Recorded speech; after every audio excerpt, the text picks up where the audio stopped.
রাষ্ট্রের পক্ষে পুষ্পস্তবক অর্পণ করছেন তরফদার মাহমুদুর রহমান, জেলা প্রশাসক ও বিজ্ঞ জেলা ম্যাজিস্ট্রেট, শেরপুর।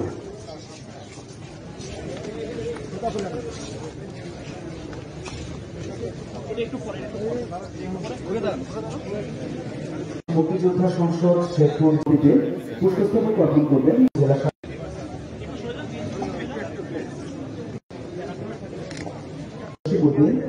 Civil surgeon. পুষ্পস্তবক অর্পণ করছেন মোহাম্মদ আমিনুল ইসলাম। যুবদল সরকার জানাবে বাংলাদেশ জাতীয়তাবাদী ছাত্র দলের নেতৃবৃন্দ,